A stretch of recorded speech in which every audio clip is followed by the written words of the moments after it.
तो देखिए क्वेश्चन में क्या दे रखा है, the mean marks obtain bye a class of 40 student is 65। ठीक है, मीन मार्क्स कितना दे रखा है, 40 स्टूडेंट्स का 65 दे रखा है। ठीक है, तो देखिए हम क्या करेंगे, आप ये बताओ मीन दे रखा है ना, और वो कितना दे रखा है 40 स्टूडेंट्स का, तो मीन मार्क्स हमने यहां पर लिखा कितना दे रखा है 65।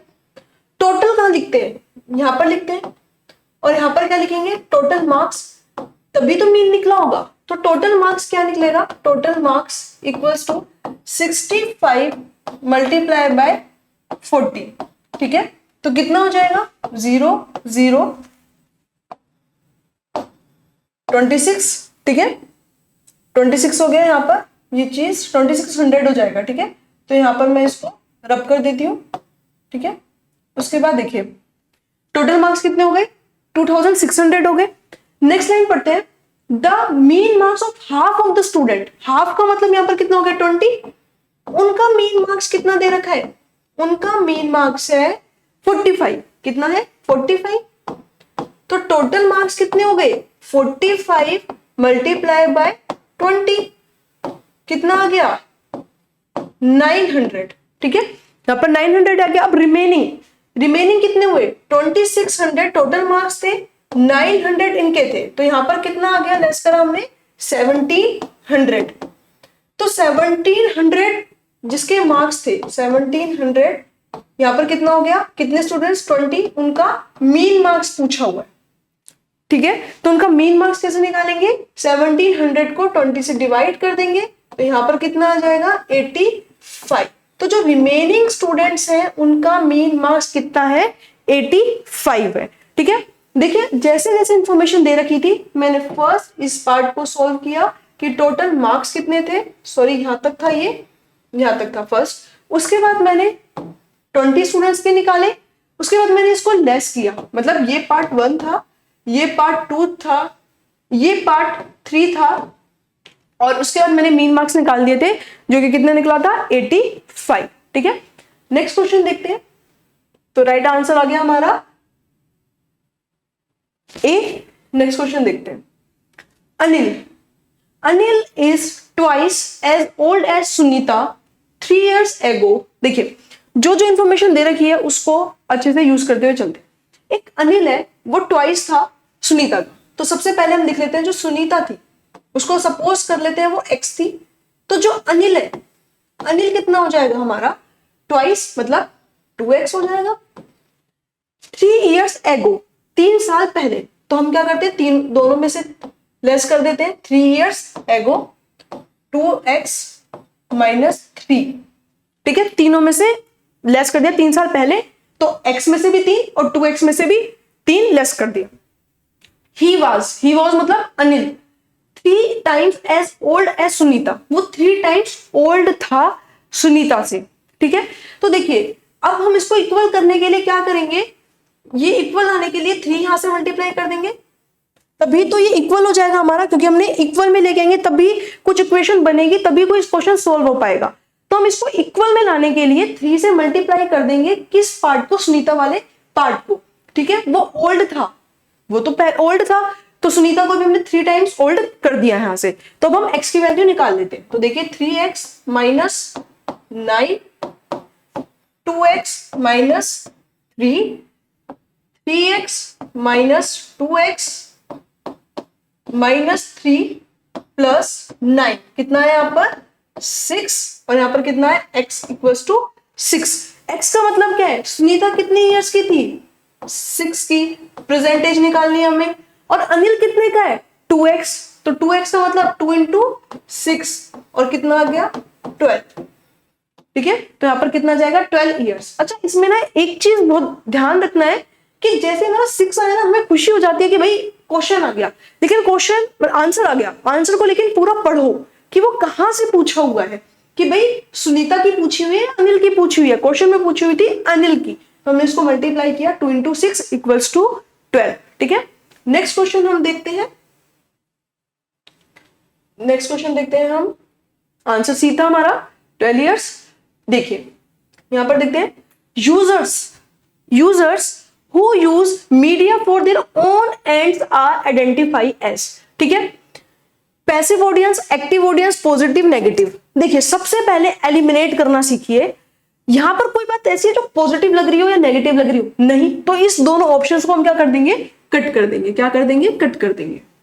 अब हमसे पूछा हुआ है कि जो अपने एंड्स पे यूज करते हैं वो कौन सी ऑडियंस है, पैसिव या एक्टिव। ठीक है, देखिए दो टाइप की ऑडियंस होती है, एक होती है पैसिव और एक होती है एक्टिव। एक्टिव क्या होती है, वो जो कोई भी मीडिया में कुछ भी इंफॉर्मेशन है उसका एक्टिवली रिप्लाई करेगी, तो वो कौन सी मीडिया होती है, हमारी एक्टिव ऑडियंस होती है। पैसिव, जो इंफॉर्मेशन मिल रही है सुन ली, कोई रिस्पॉन्स नहीं, बस न्यूज मिल रही है, ठीक है। कुछ होता है ना जो फेसबुक पर जैसे आपने कुछ कमेंट करा तो अरे तुमने ये कैसे कैसे कर दिया, ठीक है। एक होता है चलो ठीक है हम साइलेंट देख रहे हैं, तो वो कौन सा होता है, पैसिव और एक्टिव। ठीक है, तो यहां पर है who use media for their own ends, ठीक है, तो उसको क्या बोलेंगे, एक्टिव बोलेंगे। ठीक है, एक्टिव ऑडियंस। तो राइट आंसर क्या हो जाएगा हमारा, एक्टिव ऑडियंस। तो देखिए यहां पर देखते हैं राइट आंसर क्या होगा हमारा, एक्टिव ऑडियंस। ठीक है, एक्टिव ऑडियंस क्या करती है, एक्टिव ऑडियंस एंगेज रहती है, रिस्पॉन्ड करती है डिफरेंट वे में, चैलेंज करती है, जो आइडियाज होते हैं उसके बारे में कुछ लिखती है। पैसिव क्या होती है, जो कि सिर्फ इंफॉर्मेशन को ले रही होती है, एक्टिवली एंगेज नहीं करती, देख लिया ठीक है, शांत है। ठीक है, नेक्स्ट क्वेश्चन आप लोगों की स्क्रीन पर है, ऑर्गेनाइजेशनल कम्युनिकेशन। ठीक है, organisation communication can be equated with intrapersonal, interpersonal, group और मास। देखिए आप ऑर्गेनाइजेशन में बैठे हो और बातें कर रहे हो, तो वो कम्युनिकेशन कैसा है, हमें ऑप्शंस दिए हुए हैं। क्या वो इंट्रा है, इंटर है। देखिए इंट्रा क्या होता है, अपने आप से बात करना, इंटर क्या होता है, दूसरे वाले से बात करना। उसके बाद आता है ग्रुप, ग्रुप में क्या होता है, ग्रुप से बात करना। और मास कम्युनिकेशन होता है जब आप लाउड स्पीकर ले लो, जैसे मोदी जी बात करते हैं 26 जनवरी और 15 अगस्त पर, तो वो कम्युनिकेशन करता है मास। जब तो वो बोलते हैं मेरे देशवासियों, इतने करोड़ लोगों, ठीक है, ठीक है, 150 करोड़ जो भी उनका डिजिट रहता है, जो भी यूज करते हैं, एक्चुअली जनसंख्या बढ़ती रहती है तो मैं इसलिए वो चीज नहीं बोल रही, तो कितना बोलते हैं, तो वो क्या होता है, मास ऑडियंस से बात करते हैं, तो वो कौन सा होता है, मास कम्युनिकेशन। तो ऑर्गेनाइजेशन में कैसा होगा, ग्रुप कम्युनिकेशन होता है। ठीक है, तो राइट आंसर क्या रहेगा हमारा, ग्रुप कम्युनिकेशन। राइट आंसर हम देख लेते हैं, ग्रुप कम्युनिकेशन। नेक्स्ट क्वेश्चन आप लोगों की स्क्रीन पर है। ठीक है, नेक्स्ट देखिए, Which of the following statement are correct about the National Assessment and Accreditation Council? सबसे पहले तो मैंने बोला है कि अच्छे स्टूडेंट हो तो क्वेश्चन में से भी इंफॉर्मेशन निकाल लो। कैसे, यहां पर मुझे पता चल गया कि national assessment and accreditation council full form होती है नैक की। ठीक है, तो नैक की फुल फॉर्म भी हमने एक बार रिवाइज कर ली। क्या बोलेंगे, एक साथ बोलेंगे, national assessment and accreditation council, इसके बारे में बात की हुई है। अब कुछ इंफॉर्मेशन दी हुई है, पूछा हुआ है कि इसमें से कौन सी चीज लेते, correct answer from the course given below. जो कोर्स दिए हुए हैं उसमें से करेक्ट चूज हमें करना है। तो देखिए, it is an autonomous institution. Autonomous क्या होता है, जिसे फंड मिलते हैं। ठीक है, तो ये भी क्या है, नैक जिसे फंड मिलते हैं, autonomous institution. It is task with the responsibility of assessing and accrediting institution of higher education. देखिए हायर एजुकेशन में ये क्या करते हैं, रैंकिंग देते हैं। ठीक है, क्वालिटी को चेक करते हैं। नैक क्या करता है, क्वालिटी को, जैसे हम नहीं बोलते ये हमारी यूनिवर्सिटी अच्छी है, तो वो किस बेसिस पर उसे रैंक करते हैं। रैंक कौन करता है, नैक करता है। ठीक है, ये मिनिस्ट्री ऑफ डिपार्टमेंट में हायर एजुकेशन डिपार्टमेंट के अंदर होता है नैक, मतलब हायर एजुकेशन डिपार्टमेंट होता है मिनिस्ट्री ऑफ एजुकेशन डिपार्टमेंट के अंदर। हायर एजुकेशन डिपार्टमेंट इसे चलाती है, किसको, नैक को चलाती है। और नैक क्या करता है, जितनी भी यूनिवर्सिटीज होती हैं उनको क्या प्रोवाइड करता है, रैंकिंग देता है। जैसे हमने बोला कि कोई यूनिवर्सिटी है उसकी रैंक है A+, कोई दूसरी है जिसकी रैंकिंग है A++, ठीक है, किसी की B है, तो ये कौन देता है, नैक देता है। तो ये बात बिल्कुल सही है। इट हैज रीजनल ऑफिसेस, तो हमें थोड़ा सा देखना होगा कि इसके रीजनल ऑफिसेस नहीं है। और it is located in Delhi, ये दिल्ली में लोकेटेड नहीं है, ये कहां पर लोकेटेड है, बेंगलोर में। ठीक है, तो राइट आंसर क्या होगा कि फर्स्ट और सेकंड हमारे सही है, तो राइट आंसर विल बी क्या होगा, सेकंड। ठीक है, बी। तो यहां पर देख लेते हैं, जो नैक है वो गवर्नमेंट ऑर्गेनाइजेशन इन इंडिया, ये क्या करती है, एक्सेस करती है हायर एजुकेशन इंस्टीट्यूशन। ये ऑटोनोमस बॉडी है, ये फंडेड बाय यूजीसी से पैसे मिलते हैं। एंड हेडक्वार्टर इसका कहां पर है, बेंगलोर है, हेडक्वार्टर इसका दिल्ली नहीं है। ठीक है, इसलिए राइट आंसर क्या था, बी। ओके, नेक्स्ट क्वेश्चन हम देखते हैं। देखिए नेक्स्ट क्वेश्चन है effective communication is a function of, effective teaching is a function of effective teaching. ठीक है, तो अच्छी टीचिंग हो रही है ये कैसे पता चलेगा? टीचर की सेटिस्फेक्शन से। टीचर ने पढ़ा लिया, भाई मैं तो सेटिस्फाई हूं, आज तो मैंने 4 लेक्चर ले लिए, क्या वो इफेक्टिव टीचिंग हो गई? Teachers honesty and commitment, teacher कहता है मैं बहुत ईमानदार हूं, मैं तो सबके पैसे दे देता हूं, मेरी कमिटमेंट रहती है, मैं ये पूरी करता हूं, तो क्या वो टीचर एक इफेक्टिव टीचर है?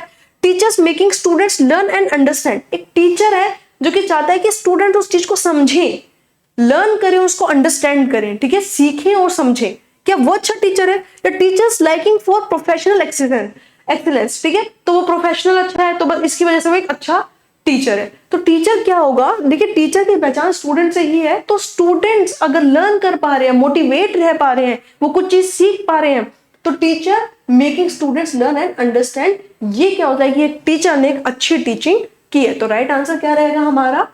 राइट आंसर रहेगा सी। ओके, नेक्स्ट क्वेश्चन देखते हैं। In circular communication the encoder becomes a decoder when there is. देखिए अभी थोड़ी देर पहले हमने क्या किया था? कम्युनिकेशन को पूरा पढ़ा था कि कम्युनिकेटर कौन होता है, मैसेज, एनकोडर पहले आता है या मैसेज पहले आता है। तो हमसे क्वेश्चन पूछा हुआ है कि ऐसी जब सर्कुलर कम्युनिकेशन होता है, सर्कुलर मतलब एक बार चला गया, अब फीडबैक से स्टार्ट हो रहा है, ठीक है, पीछे से क्या हो गया, क्या लिख रखा है? Circular communication the encoder become decoder when there is a, क्या होगा? जब फीडबैक होगा तो एनकोडर क्या बन जाएगा? डिकोडर। कैसे? मैंने व्हाट्सएप पे मैसेज किया, तो व्हाट्सएप पे पहले मैंने क्या किया? एनकोड किया, लिखा भाई सिंबल भेजा या बात लिखी, सिंबल भेजा, इमोजी लगाई, सेंड कर दिया, ठीक है। उसके बाद क्या हुआ? सामने वाले ने क्या किया? सर्कुलर हो रहा है तो सामने वाले ने क्या दिया? मुझे फीडबैक दिया, ठीक है। जैसे उसने मुझे फीडबैक दिया तो अब मैं क्या बन गई? एनकोडर की जगह डिकोडर। तो कब हुआ? सर्कुलर कम्युनिकेशन में जब फीडबैक आया, ना कि नॉइस, ना ऑडियंस, ना क्रिटिकल, ठीक है, क्रिटिकल कुछ पॉइंट्स ही, कुछ तो ना ऐसे वर्ड्स यूज करते हैं, आप पहले से हटा दिया करो एलिमिनेशन के थ्रू, ये क्या चीज है, ठीक है। तो क्या हुआ? फीडबैक।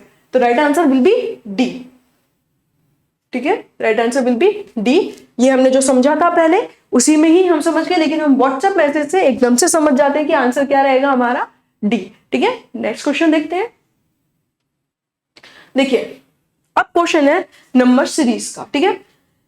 इफ द सीरीज 4 5 8 कुछ दे रखा है, same pattern which of the following is not a term of this series. देखिए लग तो बड़ा इजी रहा है, लेकिन इस क्वेश्चन को बहुत ध्यान से पढ़ना, क्योंकि अभी तक जो हमने करे थे वो इजी था, ये थोड़ा सा मॉडरेट आ जाता है। तो देखिए इसमें क्या लिख रखा है, ढंग से हम पढ़ेंगे।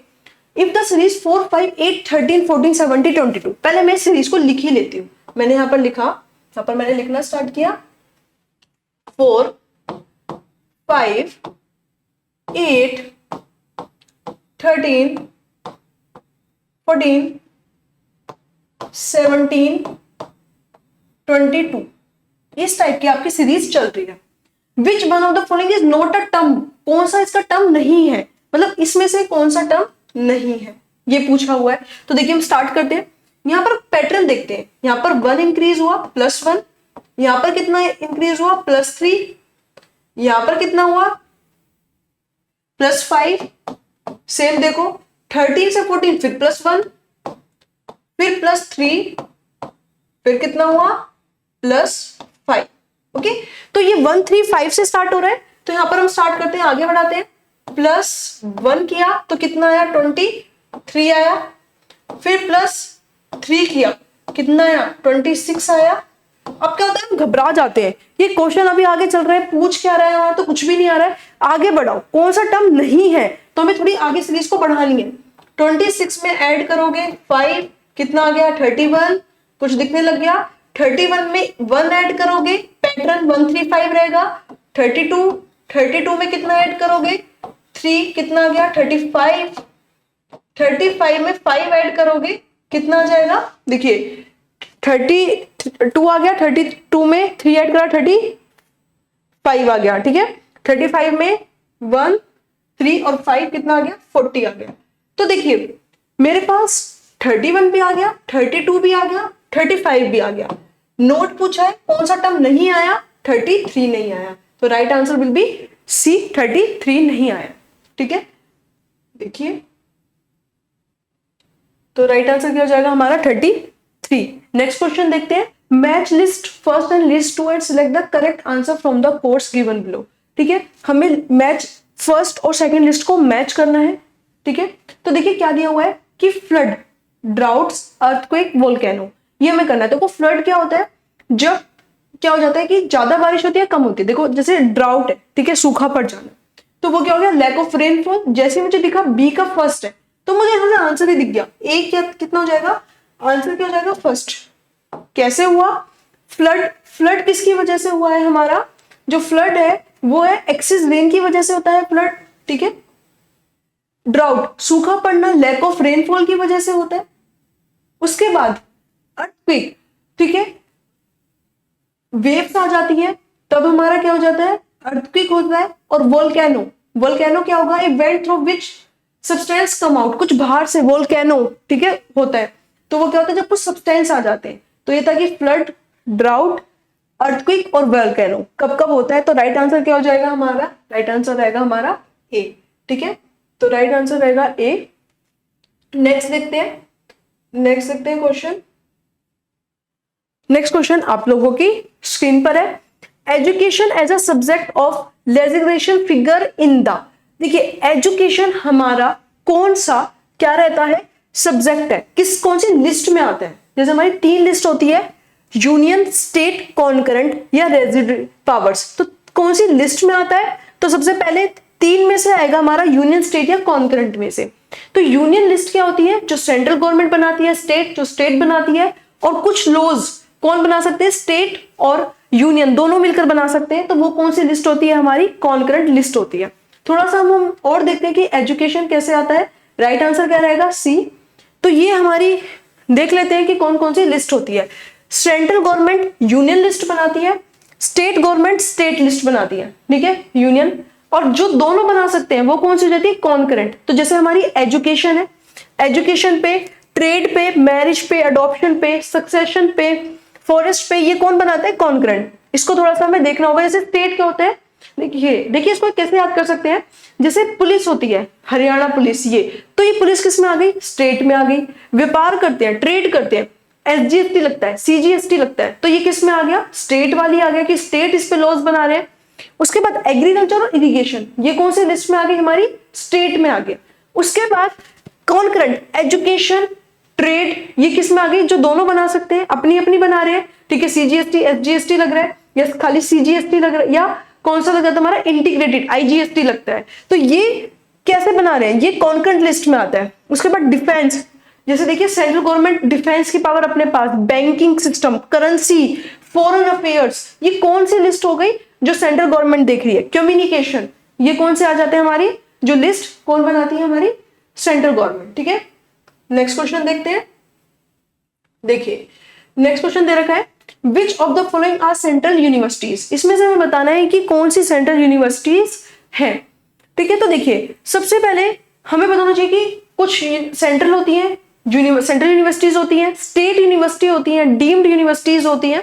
तो इनका थोड़ा हमें डिफरेंस पता होना चाहिए। तो देखिए सेंट्रल यूनिवर्सिटीज क्या होगी, जिसका जो रूल्स फॉलो होंगे वो सेंट्रल के फॉलो होंगे, स्टेट पे स्टेट के होते हैं। ठीक है, जैसे कुरुक्षेत्र क्या हो गया, एक एरिया हो गया, कुरुक्षेत्र यूनिवर्सिटी स्टेट यूनिवर्सिटी है। पौंडीचेरी, विश्वा भारती, एचएनबी, गढ़वाल यूनिवर्सिटी, ये तीनों यूनिवर्सिटी होती है सेंट्रल। इसके लिए आपको थोड़ा सा क्या करना होगा कि लिस्ट बनानी पड़ेगी, थोड़ा सा यूनिवर्सिटी याद होनी चाहिए। जैसे इस time top 1 university central university कौन सी है, जवाहरलाल नेहरू यूनिवर्सिटी, जेएनयू, जो दिल्ली की यूनिवर्सिटी है। तो हमें पता होना चाहिए कि कौन सी बेस्ट टॉप की यूनिवर्सिटीज हैं, कितनी 54 यूनिवर्सिटीज हमारी अभी सेंट्रल यूनिवर्सिटीज है। ठीक है, टोटल कितनी चल रही है, 54। और अभी कौन सी फेमस आई थी, हमारी जेएनयू। स्टेट यूनिवर्सिटीज पे स्टेट के रूल्स अप्लाई होते हैं। ठीक है, देखते हैं यहाँ पर थोड़ी और इंफॉर्मेशन लेते हैं इसकी।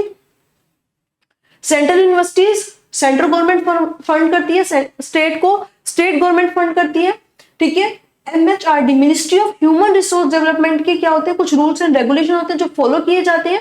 ठीक है, स्टेट गवर्नमेंट की गाइडलाइन को कौन फॉलो करता है, स्टेट यूनिवर्सिटी स्टेट की फॉलो करती है। सेंट्रल की मेन जो रूल्स वगैरह होते हैं वो कौन, सेंट्रल यूनिवर्सिटी। तो टॉप कौन सी यूनिवर्सिटी है, जेएनयू है। टॉप 54 यूनिवर्सिटीज हमारी, मतलब सेंट्रल यूनिवर्सिटी कितनी, 54 सेंट्रल यूनिवर्सिटीज हैं। और कुरुक्षेत्र यूनिवर्सिटी किसका पार्ट हो जाता है? कुरुक्षेत्र यूनिवर्सिटी हमारा होता है स्टेट यूनिवर्सिटी का। ठीक है, नेक्स्ट क्वेश्चन देखते हैं। Which of the following universities has adopted the Meta university concept? इसमें हमसे पूछा हुआ है कि कौन सी यूनिवर्सिटी है जिसने मेटा यूनिवर्सिटी कॉन्सेप्ट को अडॉप्ट किया। देखो, मेटा यूनिवर्सिटी कॉन्सेप्ट ये मनमोहन जी हैं जो हमारे प्राइम मिनिस्टर रह चुके हैं पहले, तो उन्होंने ये मेटा कॉन्सेप्ट दिया था। मेटा कॉन्सेप्ट क्या था? मेटा यूनिवर्सिटी कॉन्सेप्ट, इस कॉन्सेप्ट में ये देखा गया था कौन सी यूनिवर्सिटी है कि एक बच्चा अपना करिकुलम खुद से डिजाइन कर सके। जैसे मुझे ये सब्जेक्ट पढ़ना है, मुझे अच्छा लगता है इंटरनेशनल ट्रेड, मुझे अच्छा लगता है C++, तो क्या मैं ऐसे पढ़ सकता हूं? तो एक मेटा यूनिवर्सिटी का आया जिसके अंदर एक बच्चा अपना करिकुलम खुद से डिसाइड करता है कि उसे क्या पढ़ना है क्या नहीं पढ़ना। तो सबसे पहले क्या था कि दिल्ली यूनिवर्सिटीज की जितने भी कॉलेजेस हैं उसको इंटीग्रेट किया जाए, उसमें अप्लाई किया जाए। तो ये मेटा यूनिवर्सिटी सबसे पहले अप्लाई किस यूनिवर्सिटी में किया जाएगा? दिल्ली यूनिवर्सिटी में अप्लाई किया गया। ठीक है, तो देखते हैं थोड़ा सा मेटा यूनिवर्सिटी के बारे में हम। द टर्म मेटा, अच्छा फुल फॉर्म ऑफ मेटा क्या है ये? अब देखिए, एक क्वेश्चन से हमें 2-3 क्वेश्चन समझने होते हैं, तो यहां पर हमें समझना है कि मेटा की फुल फॉर्म क्या है। तो देखिए, मेटा की फुल फॉर्म है मोस्ट इफेक्टिव टैक्टिस अवेलेबल। ठीक है, मोस्ट इफेक्टिव टैक्टिस अवेलेबल। अभी मेटा कौन सी यूनिवर्सिटी में से ये था, लेकिन फुल फॉर्म भी आ सकती है, इसलिए मैंने एक्स्ट्रा इंफॉर्मेशन में मेटा की फुल फॉर्म दी है। ठीक है, उसके बाद 15 नवंबर 2011 में ये चीज हुआ था, जब प्राइम मिनिस्टर कौन थे? मनमोहन सिंह थे। उन्होंने ये अनाउंस किया था, ये प्लान किया था कि मेटा यूनिवर्सिटी सेटअप होनी चाहिए जहां पर अपॉर्चुनिटी होगी कि वो अपना खुद से करिकुलम डिजाइन कर सकते हैं, अपने खुद से जो सब्जेक्ट्स चाहते हैं वो चूज कर सकते हैं। ठीक है, नेक्स्ट क्वेश्चन देखते हैं। Which of the following is not a prescribed level of teaching? इसमें से हमें कुछ ऑप्शंस दिए हुए हैं और ये पूछा हुआ है कि कौन सा टीचिंग का लेवल प्रेस्क्राइब्ड लेवल नहीं है। देखिए, एक जो टीचिंग होती है वो टीचिंग कैसे होती है? देखिए, टीचिंग 3 टाइप से होती है। पहले होती है मेमोरी, देन होती है अंडरस्टैंडिंग, देन होती है रिफ्लेक्टिव। देखिए, मेमोरी क्या होती है? जैसे हम बच्चे को बोलते हैं कि A फॉर एप्पल, तो उसको हमने बता दिया कि भाई A फॉर एप्पल होता है, ये हो गया, मेमोरी में डाल दिया। अंडरस्टैंडिंग, अंडरस्टैंडिंग क्या हुआ? उसको एप्पल दिखाया और बोला बेटा देखो ये एप्पल होता है, इसको ऐसे खाया जाता है, तो ये क्या हो गया? अंडरस्टैंडिंग। रिफ्लेक्टिव, बच्चे ने टेबल पे एप्पल देखा और बोला ये है एप्पल, इसको तो ये तो एप्पल होता है, इसको तो खाया जाता है, तो उसने अपनी नॉलेज को क्या करा? रिफ्लेक्ट किया। तो यहां पर यही पूछा हुआ है कि कौन सा प्रिस्क्राइब लेवल ऑफ टीचिंग नहीं है। तो ये तीनों है, मेमोरी, अंडरस्टैंडिंग और रिफ्लेक्टिव। तो कौन सा नहीं है? डिफरेंशिएशन, ये कोई टीचिंग का कोई भी लेवल नहीं है, अंडरस्टैंडिंग वगैरह कुछ भी नहीं है। तो राइट ऑप्शन क्या रहेगा हमारा? डी। हमें नोट वर्ड को जरूर देख लेना होता है, ये नोट वर्ड बहुत चीजों को घुमा देता है, इसे नोट वर्ड का बिल्कुल ध्यान रखें। ठीक है, नेक्स्ट क्वेश्चन देखते हैं। देखिए, in the classroom the teacher sends the message either as words or images, the students are really। देखिए, हमने कम्युनिकेशन वाले डायग्राम को अच्छे से पढ़ लिया था, तो टीचर ने क्या करा? कोई इमेज मैसेज भेजा, वर्ड्स के थ्रू या इमेज के थ्रू, तो स्टूडेंट क्या कहलाएगा? देखिए, जो लिख रहा है वो कौन हो गया? एनकोडर। जो उसको ले रहा है वो कौन हो गया? डिकोडर। जो उसको समझ रहा है, ठीक है, रिसीवर हो गया, और उसको समझने वाला डिकोडर। तो बच्चे उसको समझेंगे, तो राइट आंसर क्या रहेगा हमारा? Decoder, option B. ठीक है, ऑप्शन क्या रहेगा? राइट ऑप्शन क्या रहेगा हमारा? Option B. ठीक है, नेक्स्ट क्वेश्चन देखते हैं। The next term in the series, next term series के अंदर कौन सी आएगी? ए बी, यहां पर हमें दिया हुआ है, हम लिख लेते हैं ए बी, फिर हमें दिया हुआ है ई डी। हमें राइट ऑप्शन दिख गया, लेकिन फिर भी हम ये देखेंगे कि कैसे आता है। राइट ऑप्शन तुक्का थोड़ी लगाना है, समझना है। E D I H N M, इस टाइप से हमें दिया हुआ है। तो हमने देखा ये 1 2, ये 5 4, 9 8, 14 13। ठीक है, उसके बाद हम देखेंगे क्या इनका कुछ रिलेशन में बैठ रहा है। जैसे देखिए, यहां से ये कितना जा रहा है? +4 +4 +5, यहां पर कितना चला जा सकता है? +5, कितना आ गया? 19। 19 में कितना आता है? तो यहां पर अच्छा सेम पैटर्न यहां पर भी फॉलो होना चाहिए। अब देखिए, यहां से हो रहा है ये बी और डी का देख लेते हैं, +2 +4, यहां पर आ गया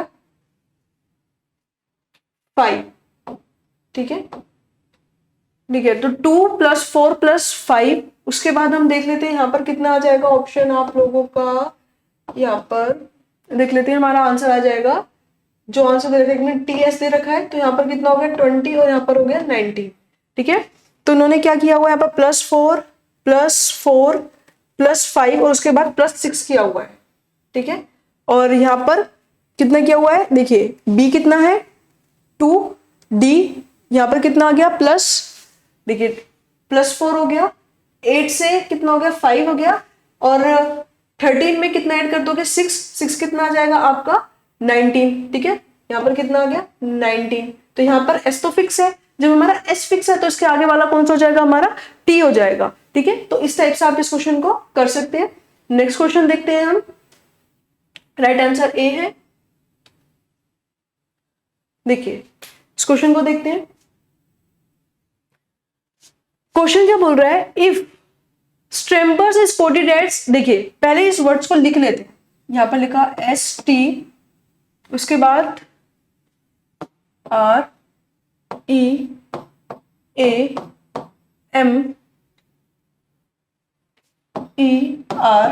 REAMERS, ये वर्ड दिया हुआ है, इसको कैसे लिखा हुआ है हमने UVTGALDQR, ठीक है। तो देखिए S और U, S कितना होता है, S होता है हमारा 18, U कितना होता है हमारा 21, S होता है हमारा 19, ठीक है। यहाँ पर कितना हो गया 20, यहाँ पर कितना हो गया 22। तो देखिए हमें दिख रहा है 2 ऐड हो रहा है, जैसे 2 ऐड हो रहा है मुझे पता चल गया, तो मैंने क्या करा नॉलेज में K कितना होता है 11, 11 के बाद कितना आएगा M, तो ये पता चल गया आंसर इसमें से होगा। उसके बाद देखिए N कितना है 14, तो कितना आ जाएगा P 16, तो राइट ऑप्शन क्या हो जाएगा हमारा B, ठीक है। तो राइट आंसर क्या होगा हमारा B, ठीक है। तो यहाँ पर हम देख लेते हैं राइट ऑप्शन क्या होगा हमारा B, ठीक है। नेक्स्ट क्वेश्चन देखते हैं, देखिए यहां पर है ब्लड रिलेशन का एक क्वेश्चन, ब्लड रिलेशन के क्वेश्चन को देखते हैं कि जो जो बोल रखा है उसको आप सिंपली लिखिए। ब्लड रिलेशन के क्वेश्चन में क्या होता है कि बच्चे थोड़े से डर भी जाते हैं कि क्वेश्चन कैसे होगा, लेकिन ब्लड रिलेशन के क्वेश्चन में एक सिंपल सी चीज करनी होती है, जैसे जैसे इंफॉर्मेशन दे रखी है उसको वैसे वैसे आप लिखे सिर्फ। देखिए जैसे क्या दे रखा है, A is brother of B, A है, यहां पर हमने लिखना स्टार्ट किया A ब्रदर है, तो A को क्या करा, A ब्रदर है, किसका ब्रदर है B का, ठीक है। B is the brother of C, B is the brother of C, B brother है C का, C is the husband of D, ठीक है। ये हमने इस टाइप के एरो लगा दिए, C हस्बैंड है D का, यहां पर माइनस फीमेल है माइनस लिख दिया। E is the father of A, E किसका फादर है A का, तो उसके एक ऊपर चलेगा, E is the father, father है तो हमने किसका लगा दिया प्लस का।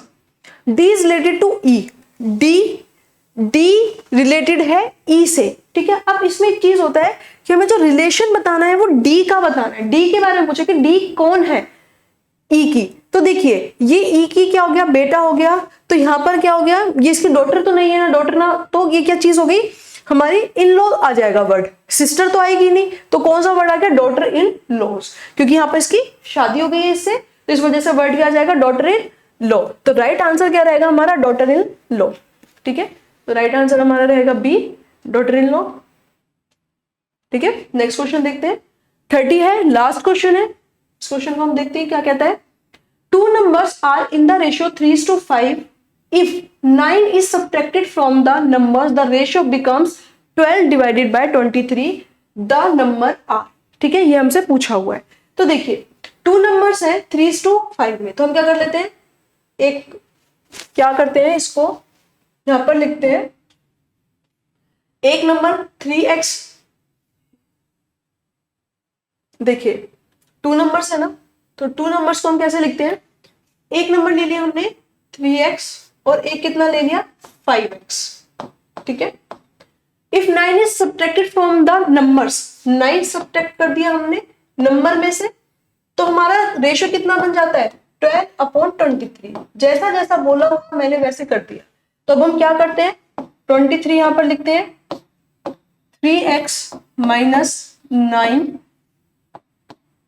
12, 5x माइनस 9, ठीक है। इसको मल्टीप्लाई करते हैं, 23, 69 आ गया, 69x माइनस 23, 9, 207, यहां पर हमने लिखा 207, यहां पर लिखा 60x माइनस 12, कितना आ गया, 108, ठीक है। अब हम देखते थे 69x में से लेस कर देंगे 60x, तो कितना आ जाएगा 9x, उसके बाद माइनस 108, ठीक है। 69x यहां पर आप ये कर दिया, माइनस 108 प्लस 207, तो 207 में से हम क्या करेंगे, 108 लेस कर देंगे, तो यहां पर हम कर लेते हैं 108, ठीक है। कुछ 95, कुछ गलत हो रहा है क्या, 99, ठीक है, 99 आएगा। यहाँ पर कितना हो गया 9x, तो हमने x निकाला, यहाँ पर कितना आ गया 11। हमसे क्वेश्चन में क्या पूछा है, 3x और 5x, तो 2 नंबर है, 3 को किससे मल्टीप्लाई करेंगे, 11 से, कितना आ जाएगा 33 आ जाएगा। और किसको मल्टीप्लाई करेंगे, 5 को मल्टीप्लाई करेंगे 11 से, और कितना आ जाएगा 55 आ जाएगा। तो राइट आंसर क्या रहेगा, 33 और 55, ठीक है। यहाँ पर लेस करके कितना आ रहा था, 9 आ रहा था, ठीक है। तो यहाँ पर राइट ऑप्शन हमारा क्या रहेगा, 33 और 55, ठीक है। आई होप आप लोगों को ये सीरीज अच्छी लगी होगी, आप लोगों को समझ में आया होगा कि प्रीवियस ईयर क्वेश्चंस को हम कितना अच्छा कर पा रहे हैं। और अब आपको क्या करना है, अपने आप को मार्क्स देने हैं कि हमारे कितना अच्छा हम स्कोर कर पाए हैं। 30 में से 25 आई गेस आप लोगों के आने चाहिए। नहीं आ रहे हैं तो ट्राई करें और क्वेश्चंस MCQs प्रैक्टिस करें। Thank you.